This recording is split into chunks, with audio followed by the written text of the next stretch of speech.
Now, one of the other things that has the power to inspire people en masse is sport. David is a sportsman. I always wanted to be a sportswoman, but I'm the best spectator in the world. And my love of the sporting spirit, what we used to call, and you're all too young to know this, the Corinthian spirit, I guess, but my absolute love of sport is one of the things that underpins my enjoyment, let's say, of One Young World, and certainly one of the inspirations for it. And so we're particularly delighted to be partnering with Laureus this year. Laureus promote the power of sport around the world, and the Laureus Sport for Good Foundation raises funds to provide financial and practical support to more than 150 projects, which use the power of sport to provide coaching and education to young people in some of the most challenging and deprived environments around the world. So that's why I get really excited when I get to introduce the sportsmen, because then I can pretend I'm one of them. So joining us for this panel, please welcome back the Australian cricket legend whose foundation raises money for children with critical illnesses who don't qualify for charities to help them, Laureus Ambassador Steve Waugh.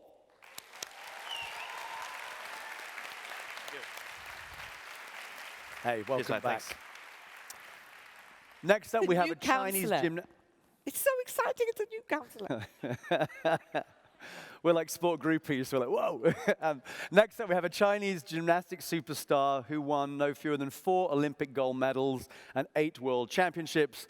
One of his outstanding achievements was at the 2003 World Championships in Anaheim, when he won 3 gold medals, parallel bars, vault, and team, and was voted 2003 World Gymnast of the Year.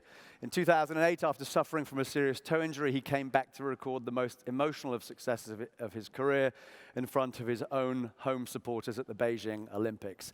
Please give a big One Young World welcome to Laureus Ambassador Li Xiaopeng.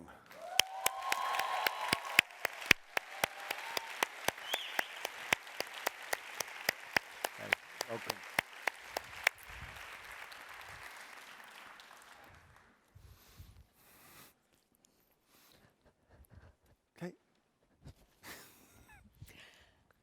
I'm overexcited, clearly. I was lucky enough to be in the arena in Beijing in 2008 when Xiaopeng won his gold medal. It was absolutely awe-inspiring. Joining these heroes now as well, a fellow South African. Please welcome Laureus Young Sport charity leader, Nasiphi Khafu.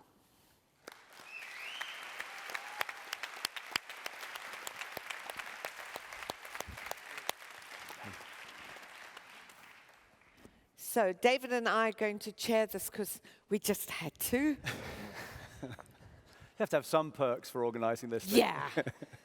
So, gentlemen, Nasiphi, we've got a fabulous group of 196 countries here. Steve, what is it about the power of sport that can unite people in different countries? Yeah, look, sport is powerful. I mean, the Laureus Sport for Good Foundation is why we're here. Our founding patron, Nelson Mandela, summed it up best when he said, sport has the power to change the world. And we truly believe that. And I think he's the best example of that. You look back to the 1995 World Cup rugby, Yep. South Africa versus New Zealand. He came out and he wore that Springbok jersey. Well, we won. Yes, you did. Unlike the cricket. Pardon? Unlike the cricket. And the Springbok jersey was seen as a symbol of division, but all of a sudden he made that a united symbol for the whole country. So you can see straight away the power of sport has the ability to unite countries. And I've been lucky enough to be at the last 2 Olympic Games as a mentor for the Australian Olympic team. And it's quite amazing when you go into the food hall, the first couple of days, each country sits separately. After 2 or 3 days, you see all the different coloured tracksuits mingling together, the different names, different countries sitting next to each other. And a lot of those countries are at conflict, are at war, but yet people in the food hall are sitting together. So it's quite incredible. And then I look at India, which is basically a second home for me. There's 800 million people below the poverty line. Yet when India steps out onto that cricket field, all of a sudden, all these people come together. They feel as if they're united, they're together, they feel important, they feel valued. And that's purely because the Indian cricket team represents all of those people. Fabulous. Just fantastic. Really is. Thanks. I'm so jealous. So Xiaopeng, as one of Chinese most famous athletes, a megastar not only in China but in the world, I'd love your thoughts on sports people as role models in society. I think sportsmen and women can be great role model for young people because so many young people, they look up athletes and pay attention to them.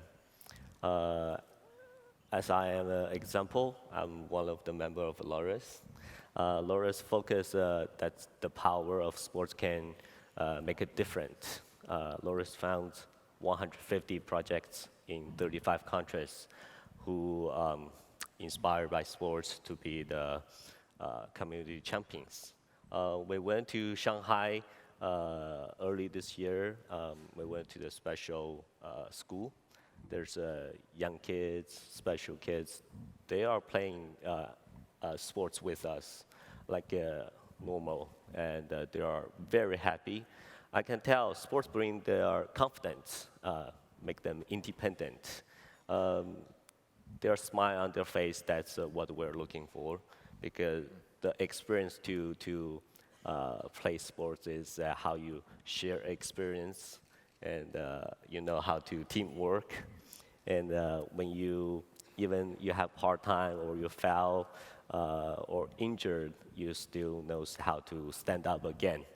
Like myself, I have a lot of good time, but down time. But sports is a very powerful experience for me. So I think it's to be a positive role model is will be in sorry, my English is not good. Inspire the young people work hard and achieve in their own life. And organizations like Laureus are so good, can show people that sports can make people their own success lives. Thanks. Yes. Excellent. So Nasiphi, you were one of the first graduates of Laureus's YES program, which stands for Youth Empowerment through Sports. And it's a program that aims to train the next generation of young leaders with skills that you can teach, valuable life lessons that sport can offer. What do you think the leadership lessons that can be learned from sport are? Thanks for the question. Thank you. There's a lot of leadership lessons that can be learned from sport. I'm part of that. Laureus supports an organization that I come from, which is Peace Players International. And I count myself and many others as very, very fortunate to have had that opportunity to learn so much, not only about sport, but also about what it means to be a leader, not only in your community, but to be a leader within a team, from captaining a team, from anything. And the skills that you learn differ from, you learn your confidence skills, you learn how to speak up, how to be accurate, and how to really stand up for yourself, and how to be confident. And I'm currently working in Northern Ireland. And if you had asked me many years ago when I was playing in the dusty roads of Eastern Cape, if I ever dreamed to be even on this stage right now, I wouldn't have. But it's all of those inspiration and having the sport role models that inspire you, that give you the confidence and the courage to want to stand up and want to make something of yourself. So there's a lot of skills that you can learn from sports, not only on the field, but also outside the field, and you can use them anywhere in life. Excellent. So we're going to take some questions from the floor now. Let's just check that the three people who put questions, the questions that were selected, just see that you're in the room, okay? So Syed Hussain Danish from Pakistan, Adam Coates from Canada, and Ponlawat Popahem from Thailand. Are you here in the room? If so, can you go to the mics? I can't see. Even with my glasses on, I can't see. Yeah. And if not, we'll get through. Oh, I think we're coming. Terrific. Okay, where are we? Where are we? Go back again. Okay, I'm going to go to Syed first. Syed?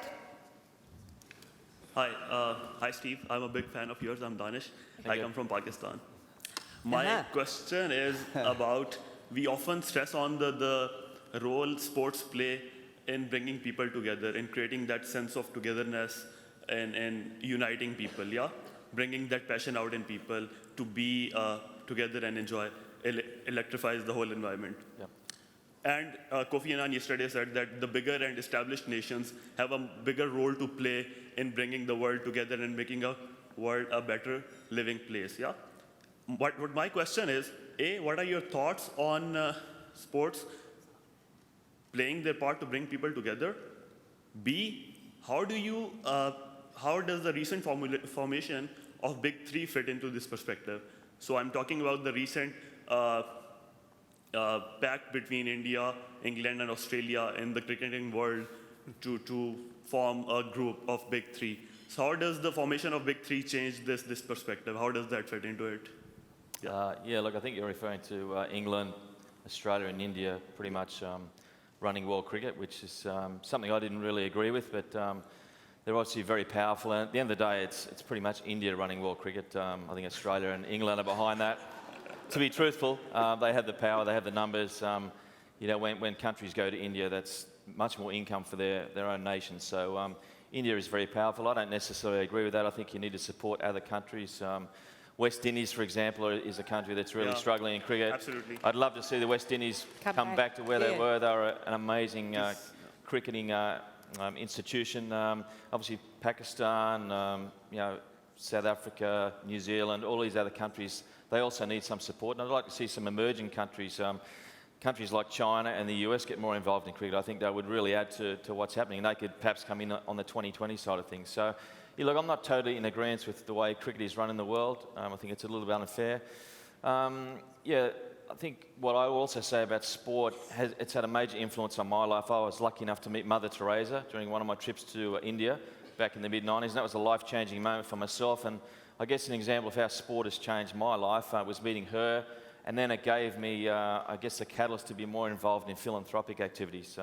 I've been supporting an organisation in India for 15 years, and I started my own charity in Australia, which is called the Steve Waugh Foundation, looking after kids with rare diseases. So sport does have the power to change people, and I guess from my own point of view, I can use my influence, I can raise awareness, I can raise funds. So sport has given me a lot of incredible gifts, but I think the greatest one is being my introduction into the philanthropic world. Thanks. Thanks. Should we go to Adam Coates there? Yeah, hi, thank you. My question is two parts. How can we effectively promote, and what have you seen to be the most successful frameworks for programs in sport participation? So specifically, I'm thinking about the disadvantaged youth in inner cities who need the opportunity for leadership, skill development, social interaction, and then also the understanding of the importance of physical activity and exercise. I can start, I guess. Look, yeah, they're all valid points. I think obesity is a huge problem around the world now, getting kids outdoors. I know I have 3 teenage children, and they're very active, but at the same time, they're on social media the whole time, and it's hard to get them outside. So we have a challenge to get people outside. When I was growing up, it was, you know, Mum and Dad would say, just make sure you're home for dinner. Like, go and play out all day and come back, and that's the way I lived. The world has totally changed. But the Sport for Good Foundation aims to make a big difference in that regard, and we have 150 projects around the world. I've seen a number of those. I can only speak from example. One of my favourite programs is the Magic Bus program, which was started in India, which gives kids and children an opportunity to, kids who live in slum areas, they get picked up on this bus, they get educated, they have sporting activities, they feel valued, they feel important, and they feel as if they have a voice.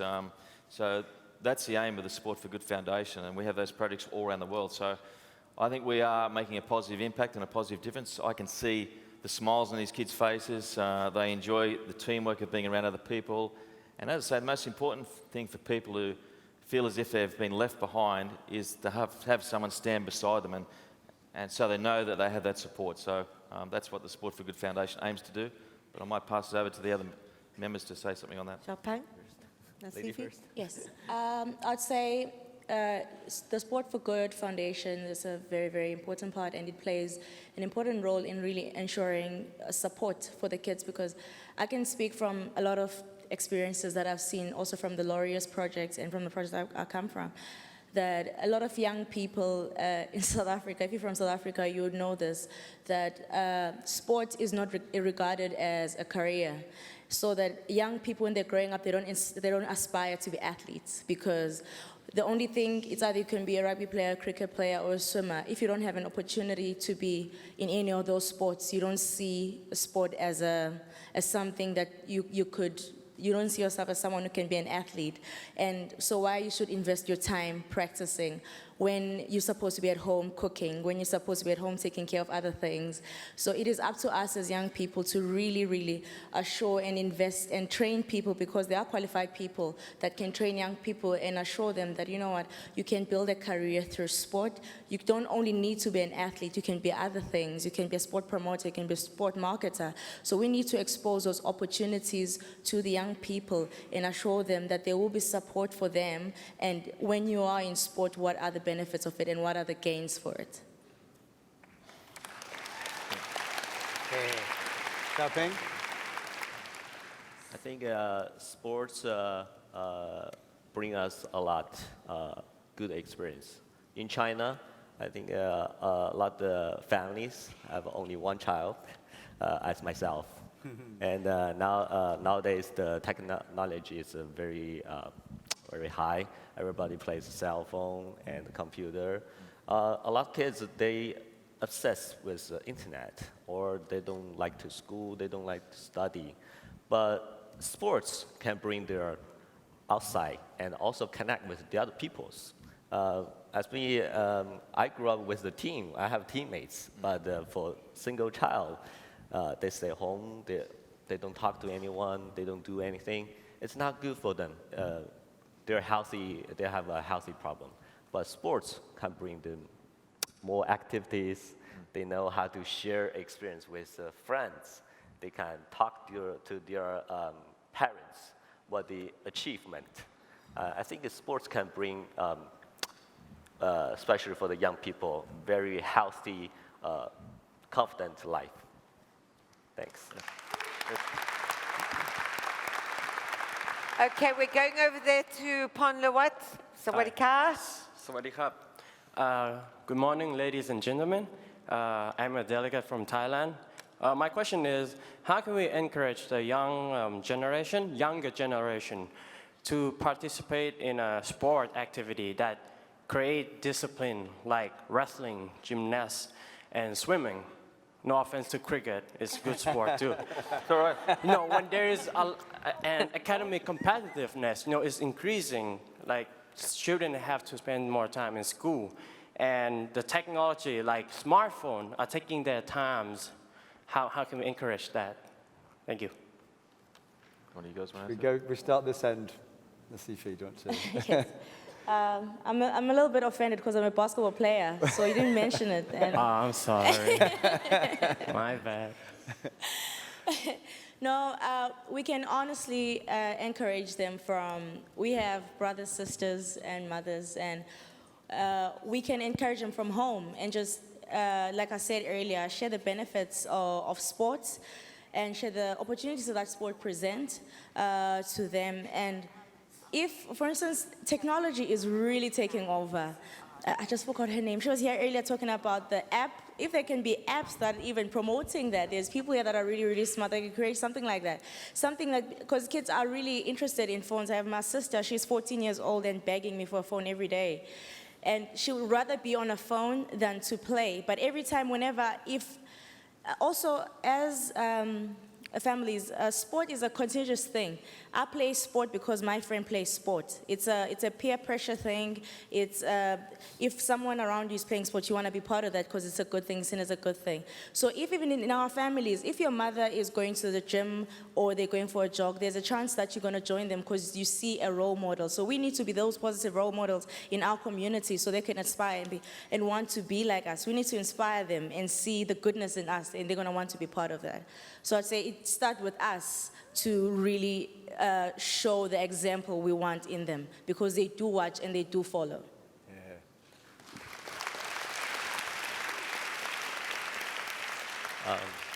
I think for me, as I just said before, so many people they're obsessed with cell phone.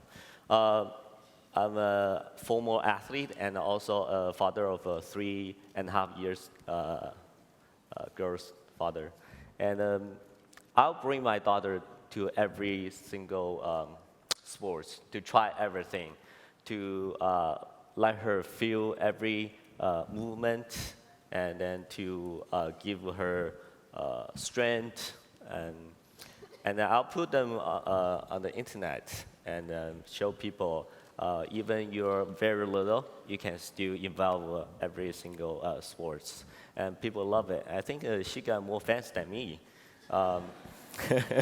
and also for the kids around her, I think probably they're see her like a role model. That's a good thing, because I think sports, it's fun, it's healthy, and it should be everybody play with it, and you know how to compete each other and share the feelings. That's how good you are, and then you when you achieve skills, that's a great thing to share. So for me, as a father, I hope my daughter grew up with a young, healthy life. I hope that's a role model I can build for Chinese young people, or even the world. Thank you. Yeah. And Steve, from that ill-disciplined sport that is cricket. Yeah, I love all sports, by the way. I mean, I play a lot of sports. I think it's really important, it may be a little bit irrelevant to this age group, but I think it's important for parents to encourage their kids to play sport and to take an interest. And it does take a lot of time, and I'm finding these days that parents are sometimes unwilling to spend a lot of time to watch their kids play sport. So I would encourage parents out there to support their children in their endeavours and to let them try different things. I know when I was growing up in the western suburbs of Sydney, and I went to my primary school, the teachers every morning would come to school early and we'd play cricket and soccer and tennis. And in the afternoon, they would spend extra time coaching and looking after us. I don't see that happening a lot these days. So I think we need more teachers to get involved, we need more parents to get involved, and we obviously need a lot of volunteers around sport to encourage kids to have a go and to try things. And it doesn't necessarily mean because you're good at a sport or you think you fail, it's not a failure. You want people to try things and have a go. And they might not be successful the first time, but they'll come back the second time, and maybe they'll try another sport. So we've got to encourage more kids to get out there and try things. Can I have a question? Yeah, we're going to finish with a question from you. Can I go first? Is your Can I question? go first? Do you think that in the Caribbean, do you think that cricket will come back? I hope so. I used to love playing cricket in the Caribbean. It was such a fun party atmosphere, and sounds like there's a few people from the Caribbean there. And they were the benchmark for cricket. I mean, that's what the Australian team's success was based on, following the blueprint of what the West Indies cricket used to be and used to do. And yeah, it was. No shame in that. They were too good for everyone. They were unbeaten for, I think, 15 years. Australia hadn't beaten West Indies for 22 years. And I definitely followed their model, and we tried to tweak it a bit to suit Australia's way of cricket. But what has happened in the West Indies, unfortunately, over the last 10 years is they've lacked leadership. A lot of the current players value, I guess, 2020 cricket and making money rather than representing the West Indies. So they need to get back that real sense of pride for playing for the West Indies. They have a great culture and tradition in cricket. I'd hate to see that lost, because a poor West Indies cricket side really weakens world cricket. So I, for one, would love to see the West Indies strong again. So here's a plan. Nasiphi was saying we could volunteer, athletes, me not, volunteer, do other things, get involved in sport. And we always struggle throughout the year with the delegates from the Caribbean region for something to unite us. So last year in Dublin, we had our first One Young World Ambassador gold medalist, who was Grenada's first and only Olympic gold medalist, Kirani James. Yes. Okay, so here's the thing. Ashley Roller, who's a wonderful coordinating ambassador from Barbados, Bahamas. Ash, are you here? I think she's helping the team for tonight. Where are the other Caribbean delegates? Make I heard some noise. you. Standing up, standing up. There you are. What were you doing? Okay, okay. Here's the deal. We'll make it, me and David and the community, family make a deal with you. Okay? Let's hook up to Karani and everybody. I really want to know what we're going to do about cricket in the Caribbean. Deal? That's good. Deal? Deal? Deal, deal, deal. Okay, now don't Like do it. that thing where we lose you when you go home. Ashley, okay? Yeah, you guys don't get lost when you go home. Okay? You're not here just for the summit. Then we'd have a Caribbean project. That would be so good. You've solved it. And you'll be my friend. That's fine. I'm happy to help. Happy to help. If you can do that, that would be amazing. I mean, the ICC haven't managed to do that for the last 20 years, so you can solve that overnight. Great Okay, idea. so then what we'll do, David, okay, so you sports people come and Caribbean delegates come up here. We're doing a picture. Here's the promise. Come on. Come on. Okay, we're committed. No mucking around, eh? This is the only place other than the Olympics where you will see the whole of the Caribbean represented. So we have to do the work. Right. Come on. Grenade. Come on. This is the picture with Steve. How you doing? Nice to meet Right. you. Get the picture, everybody. Come on. Hi. Get the Nice to meet picture. you guys. How you doing? Yeah, I can't Alright. do my code. This Yeah, is sure, yeah, no crazy. worries. How you going? Hi, how you going, guys? All right, man. You look like a fast bowler to me. Nice to meet you. So we're having a photo, are we? Hey. Nice to meet you. All right. You smiling. Come through. Yeah, come through. Okay. Get in there. This is not just a picture, this is a promise, yeah? Yeah, exactly. Okay, 1, 2, 3, promise. Promise. Yeah. All right. Good on you guys. No worries. See you later. Kate going slightly off script there. Well- Anyway. Let's go with the flow, yeah. Yeah, it's good, awesome. But no, you think that was really cool to be in that picture. Now we know exactly who you are and we're going to come find you. Next question I need to ask Xiaopeng. Last question from me and I'll What, shut I don't get I'll my shut up. question? I'll shut up, I promise. Will your daughter, will we see her in Tokyo? Tokyo? I hope so. But everybody asked me because I'm the world champion and Olympic champion. Everybody asks, is your daughter good at gymnastics? I say yes. And they'll ask, is she going to be the world champion? I say, I don't know about that. But the good thing about sports is now you have to be in the champion. It's the experience you have. I think that's the most important to grow up with. I hope my daughter can love sports, but I don't give her pressure. You can just play, Yeah. enjoy it. Yes. Have fun. My question. So if I'm allowed my question now, no, just I grew up playing on the tennis team with my dad, and he kind of taught me this lesson: just never give up. And we'd be like, 5-1 down, love 40, and he'd actually show me you could win, and that was kind of my lesson from not quite the same level of sporting career that you guys all have had. Is a final word from each of you. What's the biggest lesson that sport taught you that you think our young leaders can take away with them? So maybe we start and go down the line with Nasiphi first. Yes, I'll just share. I think so. Is it on? Yeah. Oh, sorry, guys. I'll just share some of the few words that we live by in the Laureus Youth Empowerment Through Sport program. And that is to inspire, to be inspiring, and more than anything, to be you. You need to be yourself, and you need to be, that has been said so many times already today, you need to find yourself, you need to find your passion, and you need to follow that passion no matter what happens. So I think if you can do those things, no matter what happens, if you fall, when you get up, you're still focused on your goal because you have yourself and you know exactly what you want and what you stand for. So do that and just stay focused. I think that's what will help you. Excellent. It helps me. Xiaopeng?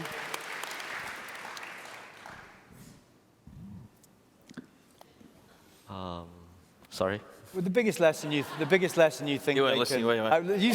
Steve, you go next. Oh, yeah, first, that's right. The biggest lesson sport taught you. Yeah, look, I think sport taught me a lot of things, but when you're successful, it's easy. I think the most important thing in sport is how do you come back the next day when you haven't been successful? I really believe your true colours come out in the face of adversity, and that's who you actually are. In my cricket side, I always look for people who are willing to come back the next day after not doing well the day before, the ones who were willing to sort of sometimes put aside personal aspirations for the benefit of the organisation. So they were there for the team. So for me, sport has taught me that it's how you come back. When you've been knocked down, are you willing to improve? Are you willing to put in the hard work to get better? And I heard someone say once, when you're not doing well, don't get bitter, get better. And you've got to work really hard to do that. So it's digging deep, finding something from within yourself and looking yourself in the mirror and saying, can I do it better? Can I improve? Can I work a little bit harder? So it's how you come back from adversity, and that's the same thing in business, in philanthropy. You're not always going to be successful, but can you find a better and different way to do it next time? Okay. Sorry, I also saw that the question for Nasiphi. I was thinking about maybe someday my daughter become Olympic champion. Anyways, I think for me, when I was an athlete, I feel very lucky. Since 1997, I was become the youngest world champion in China. And after 98, 99, 2000 until 2003, I have 13 gold medal of world record. That was very lucky for me. I feel very strong. Right before the 2004 Olympic Games, everybody asking me, are you gonna win the gold medal? I said, yes, I want 2 gold medals. Because the greatest gymnast in China is Li Ning. He has 14 gold records. So I want to break that record. So I'm very confident. I say I want 2 gold medals. But somehow there's always but. 2004, I only won bronze from Paribas. And that year was a tragedy for me. Before, everybody thinking Xiaopeng is the name of champion. But after 2004, people, he's not anymore. And I got injured on my feet. I had surgery. So for that, the time for me is very deep, very down. And everybody thinking I'm gonna retire. Nobody thinking I'm gonna come back. So I think the sports teach me is that no matter when you're good or bad, you know how to be stronger. You know how to fight back. So when during the 2006, finally I covered my injury, I got a gold medal, world champion again. I thought, yes, I'm back. But right before 2008, I broke my feet during the training again. Now everybody's thinking, yeah, he's done, no more. I think for that time, I was like, yes, this is serious because before the Olympic Games, you don't want injured because that means 100 days you have to laying in bed and cover your injury. But for me, I was very clear. I had once, I can do the second time. So after 3 days injured, I just went to the gym. Everybody see me and say, why are you here? Are you crazy? I say, my foot was broken, but I can still train my body. I can still do handstanding. I can use my hand. So 3 days I went to the gym. Everybody went to compete. I'll stay in the gym by myself, only my coach with me, and then work out for 100 days. And then finally I made the Olympic Games 2008 and in Beijing. I think, yeah, that's the experience I have. That's what sports gave to me, make me stronger. Thanks. What a great note to end on. Thank you so much. Thank you. Fantastic and thank panel. you, Laureus Foundation. Give them a huge round of applause. For heroes.